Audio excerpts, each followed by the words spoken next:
You're listening to the I Love You Keep Going podcast with George Haas.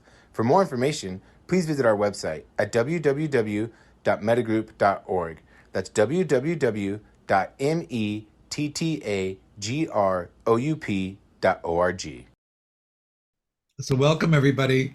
This is I Love You Keep Going. It's February 9th, 2023. It's 7:36 p.m. Pacific time. And what I wanted to talk about is the divine abodes as a concentration practice. We talked about the 84 meditations last week and how they support the development of mentalizing. So working with the development of basic axis concentration, then going into investigating self-generated emotions so that you can begin to track your thinking process, tying it into the emotion in the body so the thought process generates emotion in the body, then examining the content of the thought processes that we use to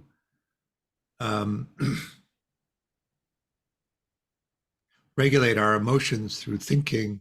We're talking about the somaticized emotional experience.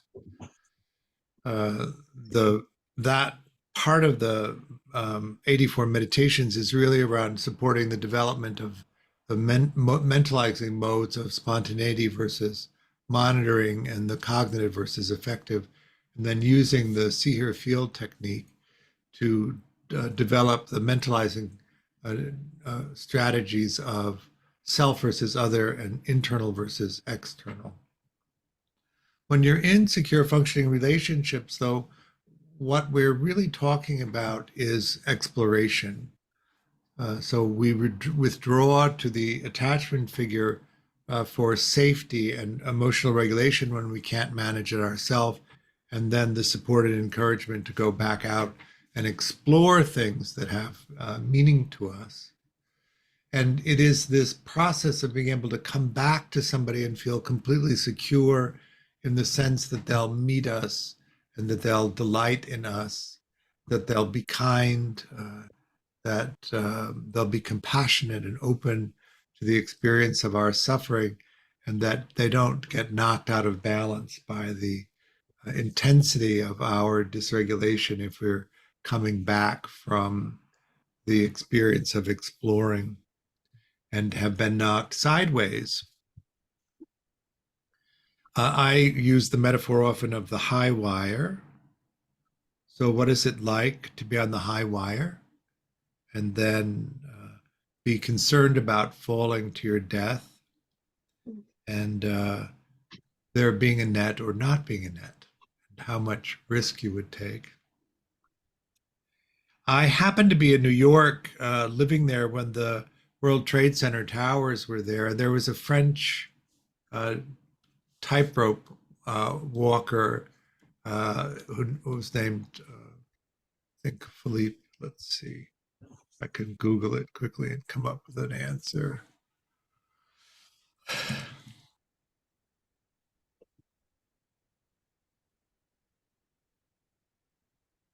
Tightrope walker, Philippe Patet. They And made a great film about him, didn't they? they did, yes, in case you want to watch it. And he went up on top of the one tower and he shot with a bow and arrow, a rope across the two towers. And then they tightened up this rope between the two towers, and then he walked across them with no net.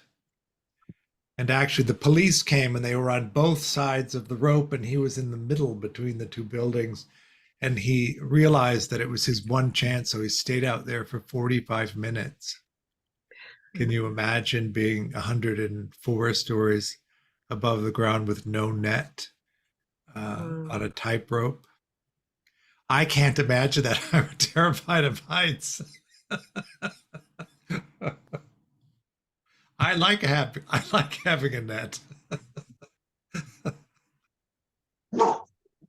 So, and I like to have the experience of sharing. And I talked to him. I worked at the door at nightclubs at the time, and he would come in and stand outside, and we would talk about the experience of it. And he described it as this extreme adrenaline experience and just being completely high from doing it, and no sense of danger, just a sense of safety. I like I said, I don't like to look out the window if I'm on a high floor. I went actually hilariously. I think it was hilarious, or at least um, Santa Indica came to New York to teach a retreat with us, and he wanted to go to New York City, and he likes to go to tourist spots, and so I took him to Central Park, and there was a dog walker. We have this strange idea about dogs here that is not similar to the way it is in Myanmar. And a dog walker walked by with maybe 8 Prince Edward Spaniels. Do you know what they look like? They're little mush faces. They're sort of white and sort of red and completely unusual and compared to what a street dog looks like in Myanmar. And I don't think the Sayadaw had ever seen a dog that looked quite like that. And so he ran after the dog walker so that he could get a picture of it on his iPad. And then one of the dogs pooped, and the dog walker picked up the poop in a little plastic bag. And I thought the Sayadaw was going to collapse from lack of oxygen from laughing so hard. And then he had his translator come over to me and say, "Dogs have good karma in your country."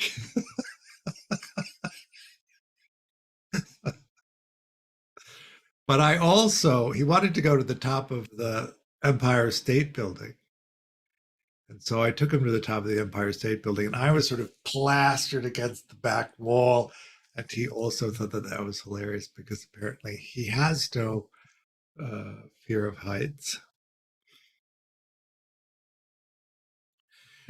So what is it that really is interesting to you? What is it that really is at the center of this exploration that you do with this one precious life that we have?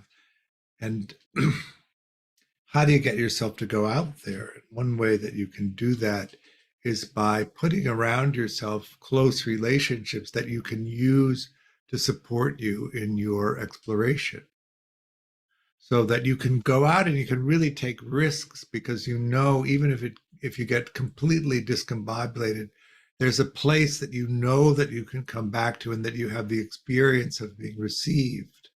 You have the experience of loving kindness when you come back. You have the experience of a compassionate container that's available to you. You have the experience of sympathetic joy, the delight that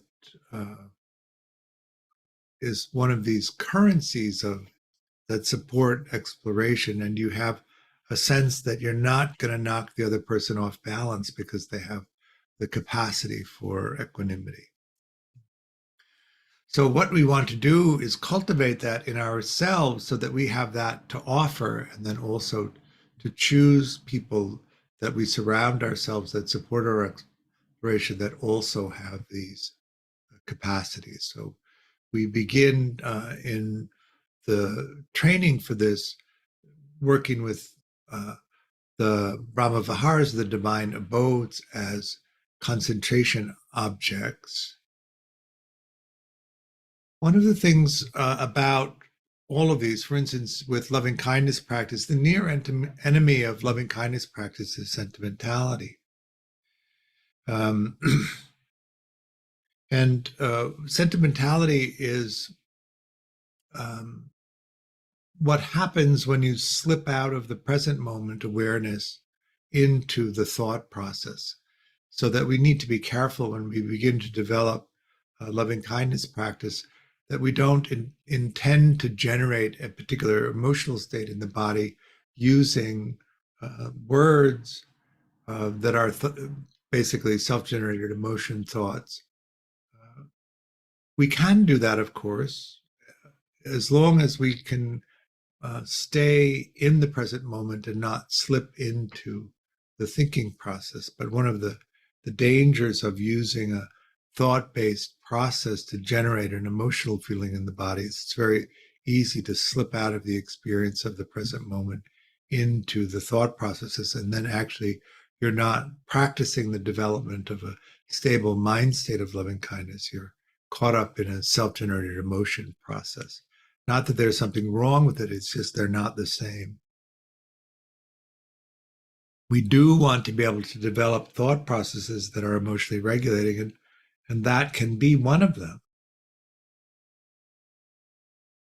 But it isn't actually developing a stable mind state or view that you can begin then to explore the nature of how you make reality. One of the things about meditation practice, particularly when you're headed down the enlightenment path, is you want to be able to see how your conditioning affects the way that you construct the experience of self and the experience of world. And one way to do that is to be to train yourself to be able to register mind states or views. Views is the common word to describe this. When we look at it through the attachment lens, secure people tend to be able to recognize their mind states without intervention. So one of the things that's interesting about the two ends of the people who come to practice, and I think that this is probably shifting culturally, we do have this big emphasis on mindfulness. Most of the time, when you're talking in the context of mindfulness, the associations with the original Buddhist thought around why you would practice in that particular way are stripped off. So it's hard to go down deeply into a topic that appeals to you without reverse engineering it. And also mindfulness tends to be very simplistic and very early in that progress toward insight, progress toward enlightenment-based insight practice. But it's becoming more common in our culture, and so that the paradigm that I'm used to in my lifetime of practice, where you have the very low functioning people coming, the very high functioning people coming, but not so many people in the middle coming. The low functioning people are coming because they've tried everything else in the Western canon that hasn't helped them. And so they're then turning to alternatives to try and find some help. And the people at the other end that are super functional and get the goals that they typically want, but don't find meaning in the achievement of the goals that are of high value in Western culture, are looking for this meaningfulness that I like to talk about, that's associated with exploration. We talk about exploration as a primary activity and as a secondary activity. So in primary exploration, the exploration itself is the thing that you get meaning from.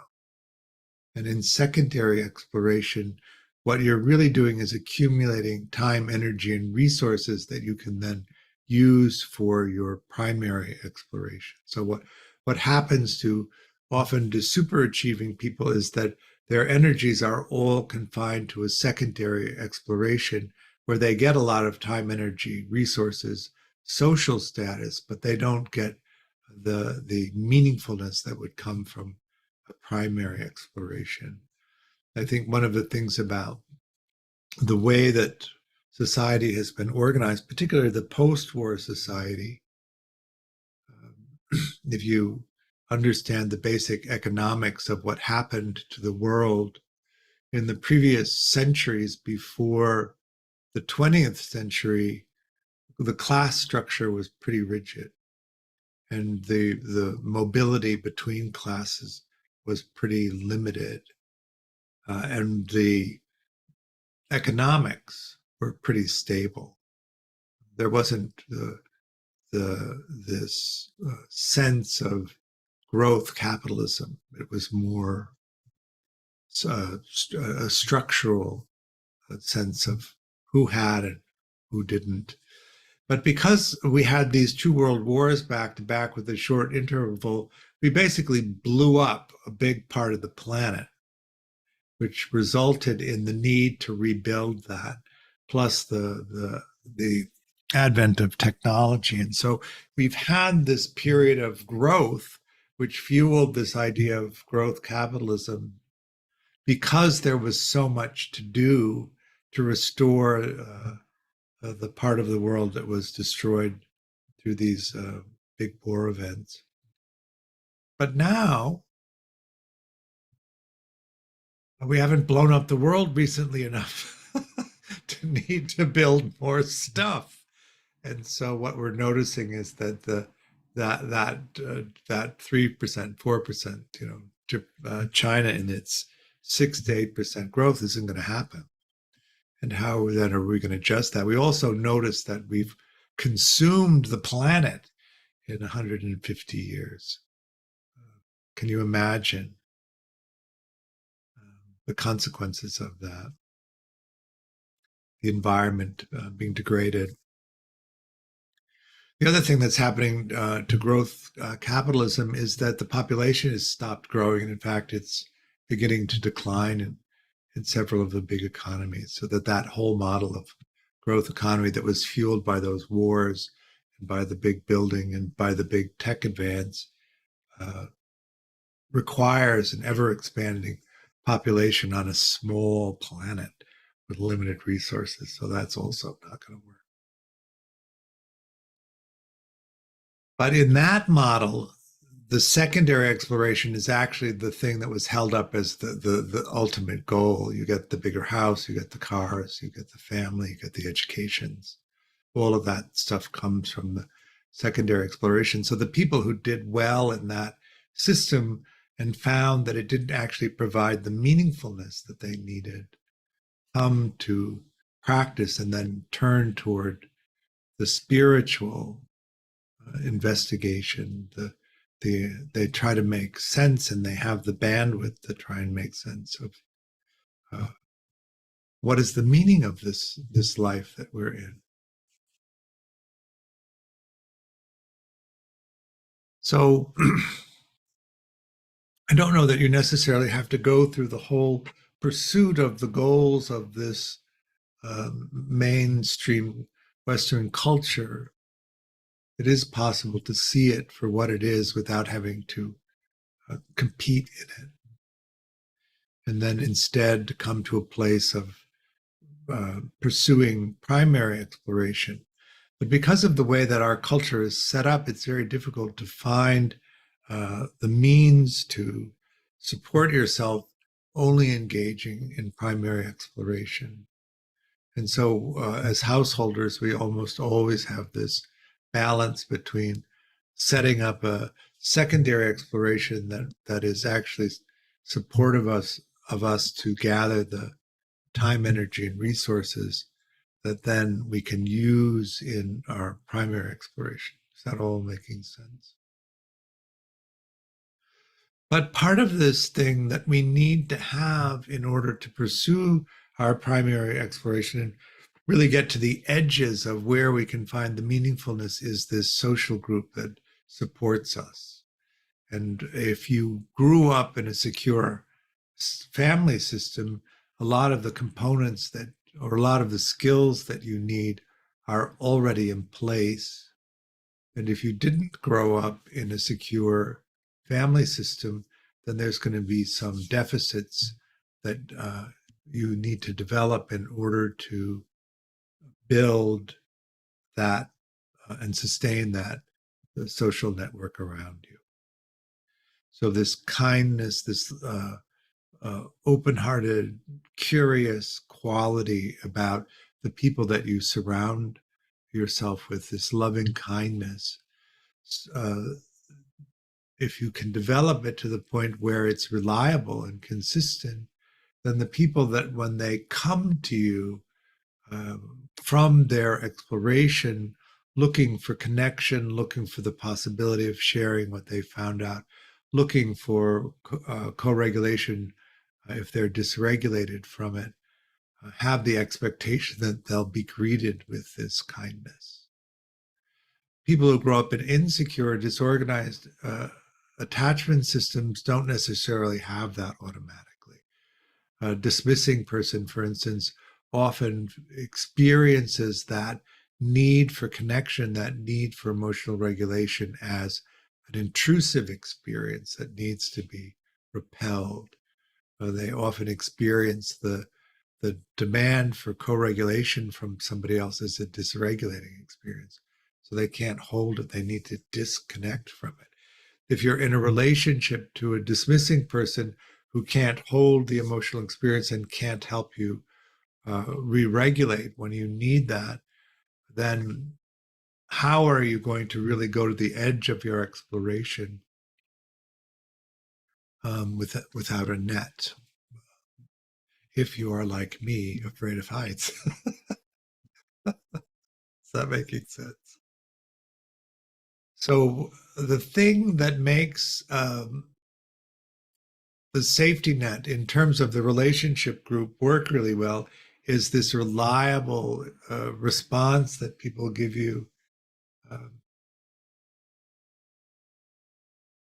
that doesn't inhibit your exploration.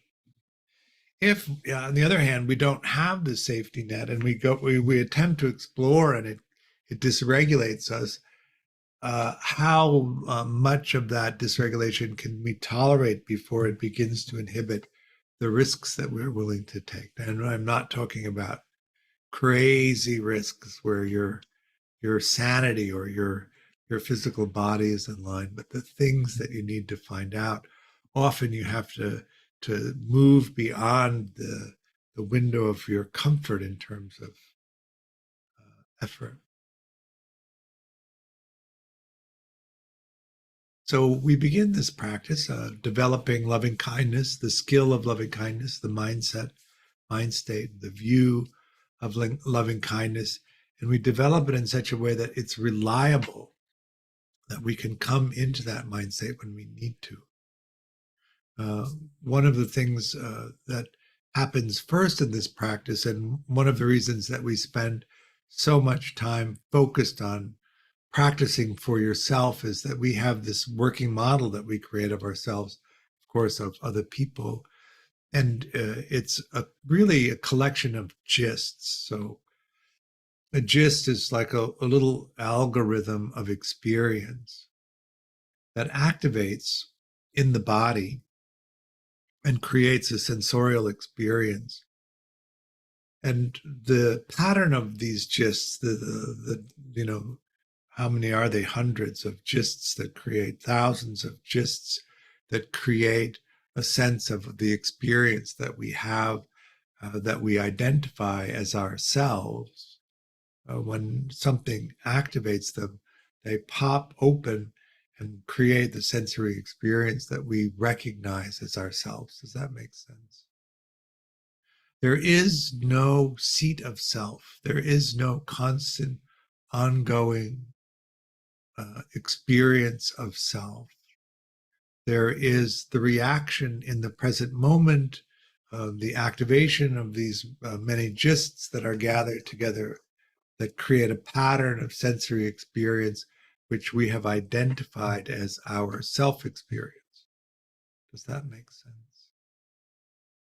Which means that the self-experience arises in reaction to the experience of the present moment, and the combination of the pattern varies depending on how it's activated. When you grow up with adverse childhood conditions, the basis of that working model often has a lot of negative gists associated to it. And so when the sense of self arises, it's largely made up of negative experiences. And we can develop an aversion to that pattern of negative experience that arises over and over again as the self experience arises. And this is the root of self-hatred. The sense of self arises, there's a strong negative component to the experience of the self arising, and eventually we become averse to the experience of it. the root of self-hatred. The converse of that, the root of self-love, is when there's a lot of positive gists associated with the working model of self, so that when the sense of self activates, it's largely a positive experience, which we enjoy having in the moment in relationship to what's happening. And so one of the things that we want to do is to examine the balance between positive and negative experiences associated with the working model of self, and then just lopside it on the positive side, so that when the sense of self arises, it's quite enjoyable when it arises.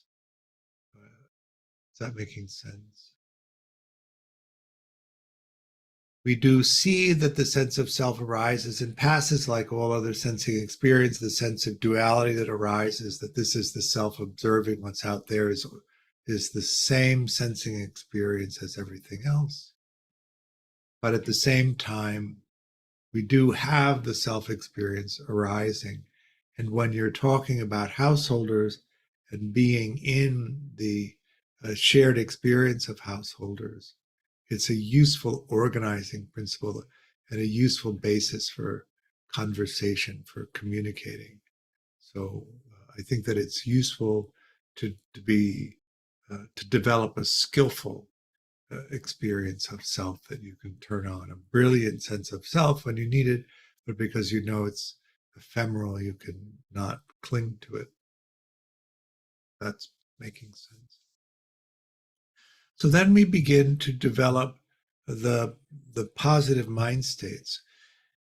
When you begin the practice of loving kindness or any of the divine abodes, and you're practicing it as a high concentration practice, you're using the mind state or the view as the object of meditation.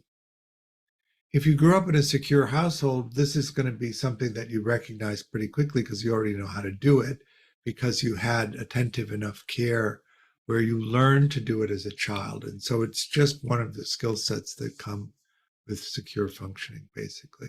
You may need to identify the labeling that we use to describe it and connect it, but usually the experience is already there. Where when you're talking about insecure, disorganized people, the experience of being able to track your mind state or view, or mentalize your mind state or view, may not be developed. And so we begin where we are. Did you have a caregiver who said, "What's going on with you? I can't figure out what's going on with you. Use your words. Tell me what's going on." Constantly throughout your childhood, had a real interest in your inner life and the inner experience that you were having in relationship to it, they would have taught you how to do this. And if you didn't have a caregiver that was particularly interested in your inner life and wasn't constantly quizzing you to examine it and then find a way to explain it, you may not have the skill to be able to do this yet, but you will be able to develop the skill to do it. And one of the reasons that we organize the practice of the divine abodes in the way that we do is so that you'll develop the skill to be able to mentalize your view or your mind state. That's the intention of this kind of practice. You move in the beginning to develop access concentration, and then move into further develop the concentration practice by using mind states as an object. But part of this skill is to understand what a mind state is, and then develop the agency to cause a particular mind state to arise. Now, when I started to do this practice, it was very difficult for me to recognize mind states, and certainly loving kindness was not a mind state that I recognized or had particularly learned in childhood. I tell this story about myself, and I used to tell it in a way that was quite flip and light, and now I find it quite painful to talk about, and in some ways it embarrasses me that my earlier life was like this. But I was living in New York City, and I was in my early 20s. I was pretty strung out on drugs and alcohol. And my cousin came to town, and we got tickets to the theater, and we got out of Grand Central Station, if you know New York, and next door to that is this big black and chrome glass skyscraper. But there's a shortcut through that to get us to where the theater was, and so we were slipping through the lobby of this place, which was largely empty. And like many corporate cathedrals, it was, it had that sense of awe. Do you know how in the Middle Ages they built these big cathedrals? And one of the qualities of the architecture that was so important was that when you walked into them, you had the experience of awe, which was to inform you of the nature of the experience of God. Now we have these corporate skyscrapers where you walk in and you have the experience of awe of money, which is quite different. But so black granite and glass and chrome, and the escalator set went up 2 stories. So it was this long escalator. When you get on escalators like that, if you have a fear of height, there's an intensity of the experience of it because it's so frightening that if you were to fall. But on this particular day, walking across the lobby with my cousin, so I'm going to paint you the picture. I'm in basically painter's overalls and a flannel shirt, and she lives in the South. She's in New Orleans, so she has the big hair and the fancy outfit and the stiletto heels. I'm particularly interested in the click of the heels in the echoing granite chamber. And then this guy, who's probably the age I am now, tripped at the top of the escalator and started rolling down the escalator. And my reaction to that at the time was, wow, that's a visual. This guy rolling down the escalator, but not too much else. Not really a sense of feeling or a sense of obligation that I should do something about it. Not really any feeling at all. But my cousin took off running across the lobby, and she got to the bottom of the escalator and she switched it off, and then she took the escalator 2 steps at a time, and she caught the guy in the middle of the escalator. And I thought to myself, how did she think to do that? That was the thought that came to my mind. So then the security guards came down, and they took care of the guy, and she came back, and we continued on to the theater. She had blood up and down the front of her blouse. And so I said to her, how did you think to do that? Because I thought, oh, I could have done that if I had thought to do it, but I didn't think to do it. Do you know how that is? She said, I don't know. I just did it. So this is this example of conditioning, the very different conditioning that each of us had, that in the world that she grew up in, a compassionate response was something that was ordinary and automatic. And in the world that I grew up in, there was nothing like that.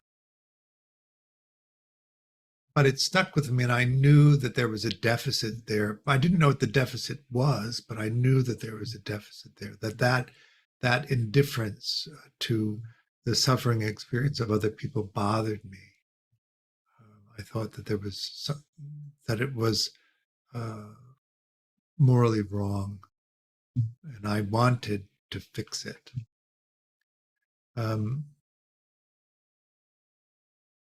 But it wasn't until years later that I actually came across the thing that would work for that, which was the practice of the divine abodes.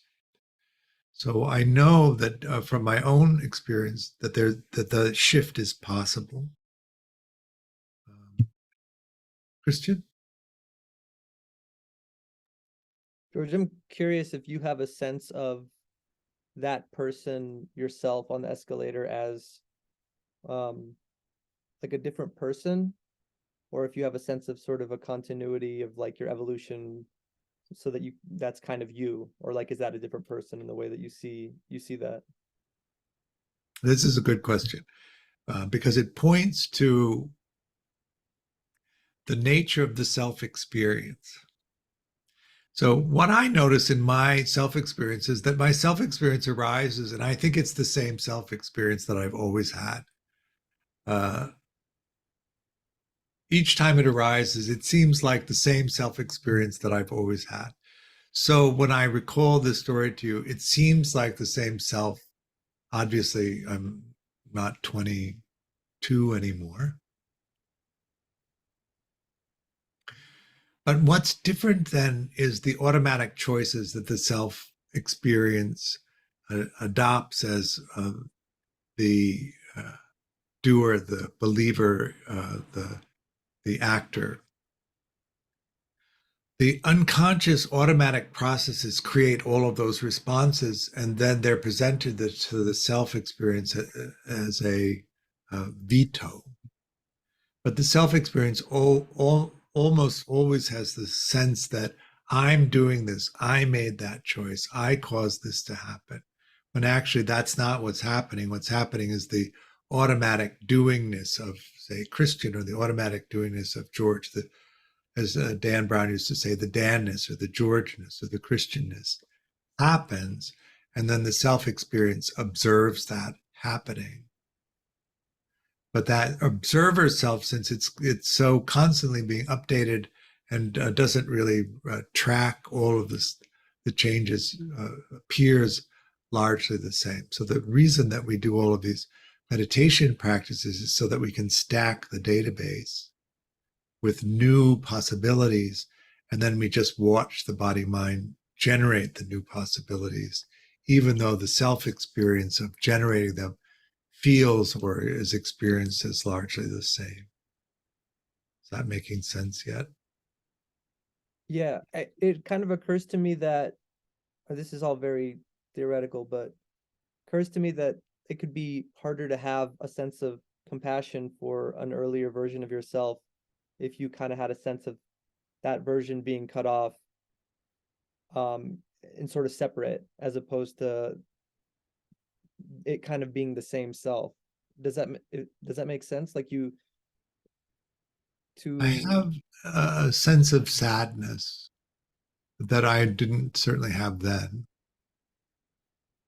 about the conditions that would produce that kind of a disconnection. I mean, it isn't that I didn't know that it must have been very painful to roll down an escalator. I did know that. I just thought of myself as so ineffectual that no response that I could have would be helpful to anyone. That sense of where that came from. And the main protection I had in my childhood was to be invisible. And so the fearfulness of coming out of that invisibility to actually engage the world was not something that I could easily do, certainly not volitionally do. And with that strong dismissing component, the suppression of emotion was one of the ordinary and main ways of regulating emotion. So anything that exceeded a normal level of emotion was simply suppressed. So I can understand how the conditions led to that there, that it's unlikely that it would have led somewhere else.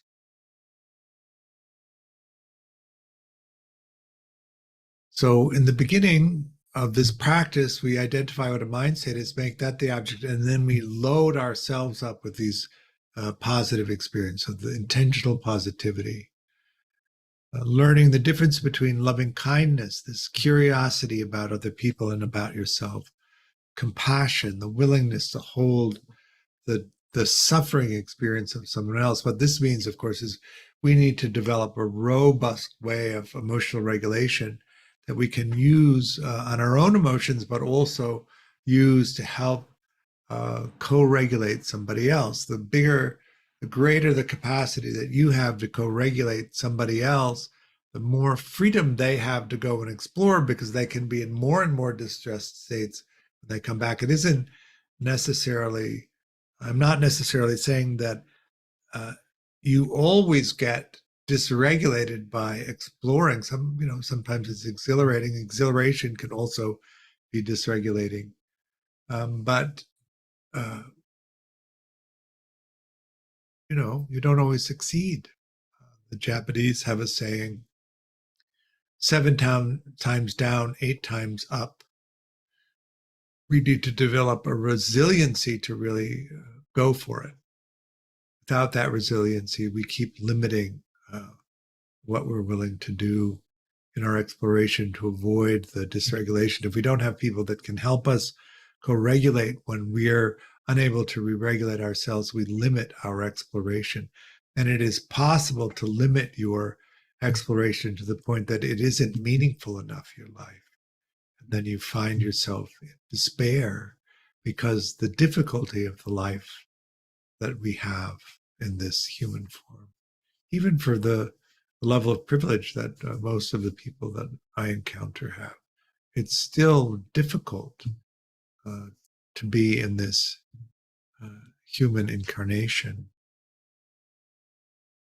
So compassion is terrific, not only for yourself, but for the people that are close to you, so that they can come to you in extreme distress, and that you have the capacity to hold that experience for them and help them come back into balance, and then be willing to encourage them to keep finding out what they need to find out.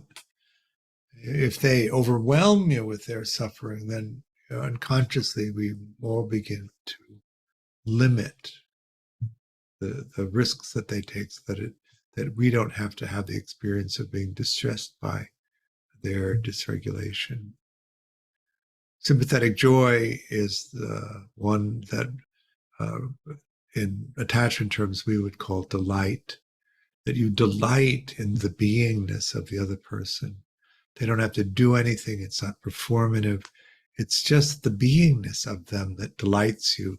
And it's reliable that when you see them, you light up with delight in a way that's communicative, so that they can take it in, which means that they can go out and really go for that exploration and come rushing back to you with the thing that they've discovered.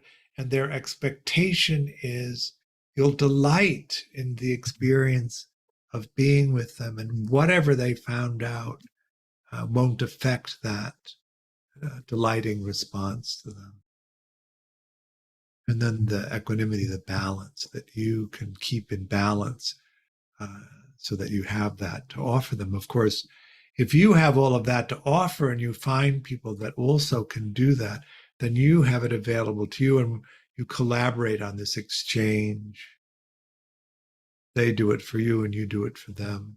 You encourage their exploration, the thing that's meaningful to them, and they encourage your exploration of the thing that's meaningful to you.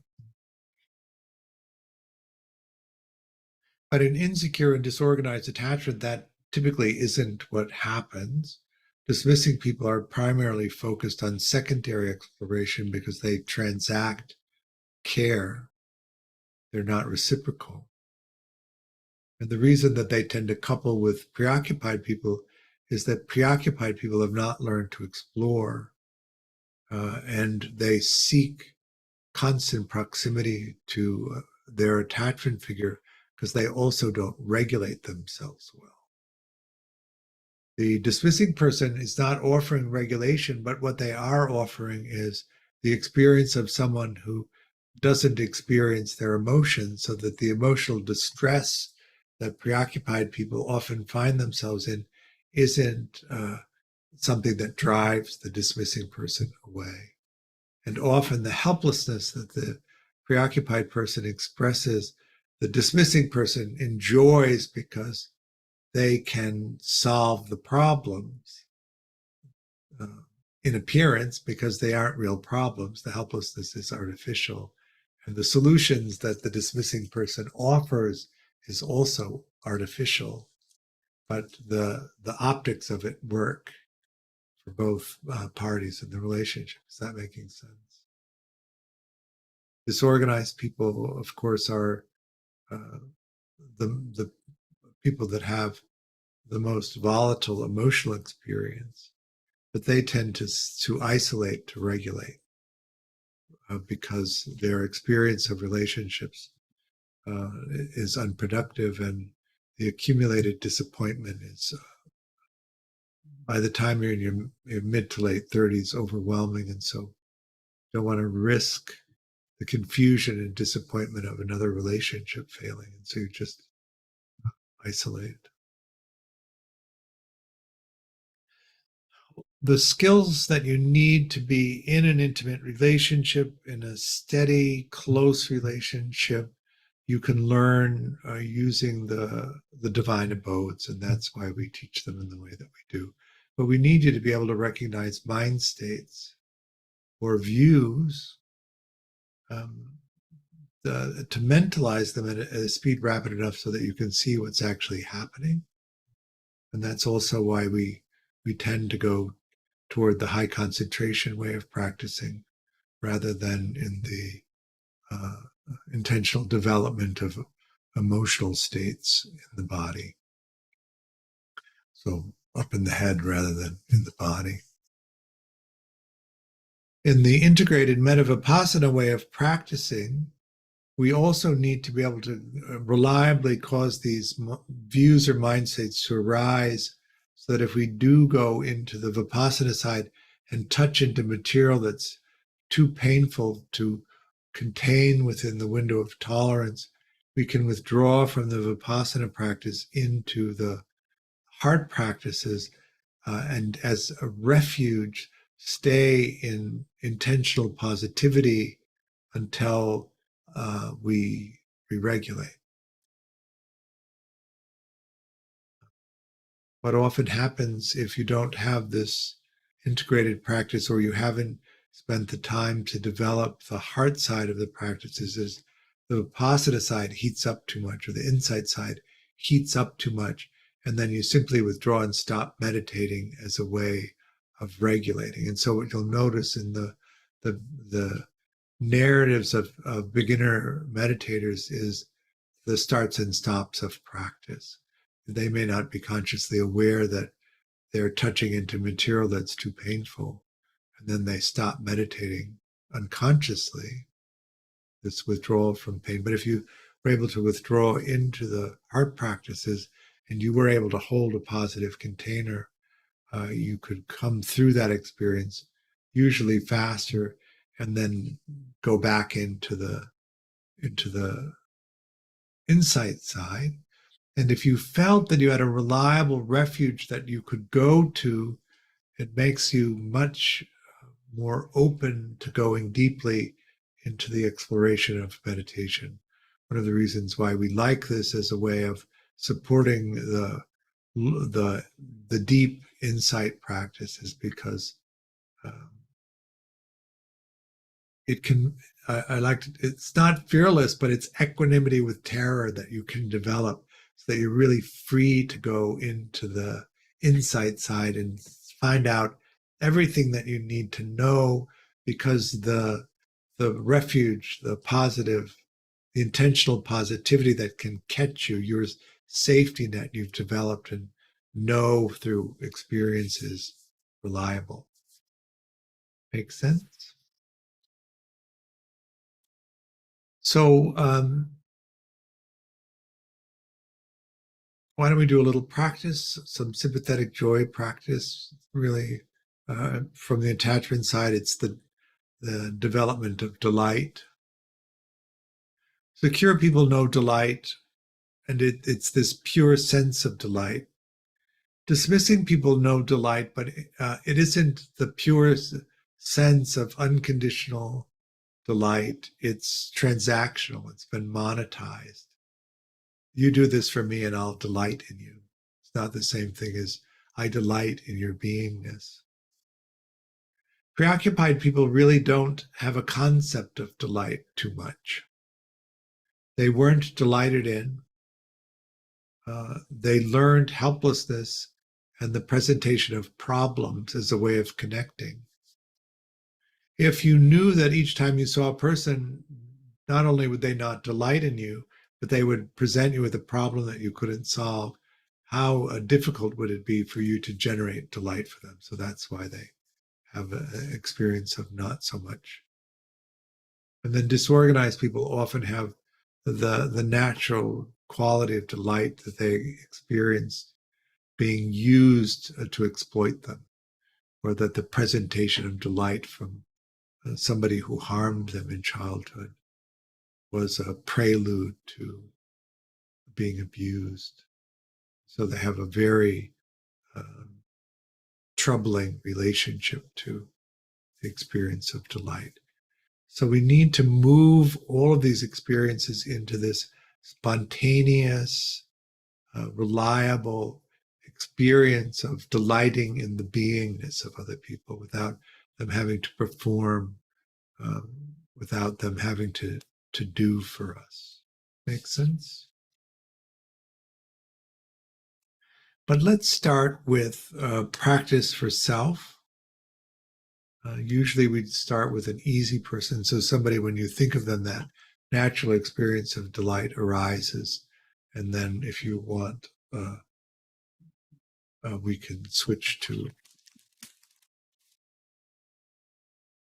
the practice for self. I'm going to ring the bell, but you're not going to be able to hear it because I think I haven't figured out how to set Zoom to stop filtering out the bell sounds. But here we go. Take your meditation posture. So I just rang the bell. Comments, questions on the practice? The bell rang the first time you rang it. Did it? Yeah. I And mean, did- I heard it. I don't Did know you if hear it anybody the else did. last time? No, but the first time it rang only once, even though you did it 3 times. George, I think it's because you were talking around when you rang the bell, and I think it doesn't filter when you're talking. So this time Oh, when you talked, it didn't filter when you talked, but it did filter before you talked. I'll just have to say, bell, bell, bell, bell while it's ringing. Or change the settings somehow. Yeah, yeah. All right, so let's see. We've added a meditation and addiction class to the summer, so that'll be 3 Saturdays. I don't think it's up on the website, but it will be soon. We've added a level 2 for Central European time starting in July, so that's going to be up there. And you may have heard us talking, but we're getting close to adding a trip to Thailand for 3 weeks in November. So that's what's different. All the rest of the stuff is still up there. We have a level 2 starting next week. Then we'll be back to doing our level 1s, I think, in March. We have the level 1 in EU time in April. Anyway, the year is unfolding. It's already February. Almost time to plant the seeds for the vegetable garden. So I offer the teaching freely, but I do hope if you can, you'll make a donation. Any amount is helpful. It supports me and also the work Mettagroup is doing. You can find that on the website. Really appreciate your practice and hope to see you on the path soon. Bye now.